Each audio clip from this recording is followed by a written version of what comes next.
అందుకనే సూపర్ 6 మీరు చూసినప్పుడు ఒక 6 పాయింట్లని యువతకు 20 లక్షల ఉద్యోగాలు, 3,000 రూపాయల నిరుద్యోగ భృతి, యువత నిర్వీర్యం అయిపోయింది, మళ్ళీ అలాంటి యువతకి కాన్ఫిడెన్స్ ఇవ్వాల్సిన అవసరం ఉంది ఉద్దేశంతో ఈ కార్యక్రమాన్ని తీసుకున్నాం. అదే మాదిరిగా భవిష్యత్ అంతా కూడా హ్యూమన్ రిసోర్స్ డెవలప్మెంట్ పైన ఆధారపడుతుంది. స్కూల్కి వెళ్లే ప్రతి ఒక్క విద్యార్థికి 15,000 రూపాయలు తల్లికి వందనం కింద, ఇది కాకుండా ప్రతి ఒక్క మహిళకి 1,500 రూపాయలు నెలకి ఇవ్వడం, దీనివల్ల సంవత్సరానికి 18,000 వస్తుంది. 5 ఏళ్లలో 90,000 రూపాయలు ఈ ఒక్క కార్యక్రమం ద్వారా ప్రతి మహిళకు చేరే పరిస్థితి వస్తుంది.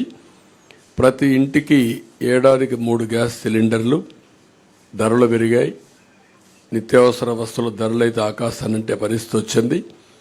పేదవాళ్ళు గ్యాస్ కూడా ఉపయోగించే పరిస్థితులు లేరు కాబట్టి దీన్ని ఇవ్వడం జరిగింది. ఉచిత ప్రయాణ సౌకర్యం, దీనివల్ల మొబిలిటీ మహిళల్లో ఎక్కువ ఉంటుంది. ఉద్యోగాలు చేయాలన్నా, వ్యాపారాలు చేయాలన్నా, బయట పోయి రావాలన్నా చాలా సులభంగా ఉంటుంది. అందుకే ఈ కార్యక్రమం తీసుకొచ్చాం.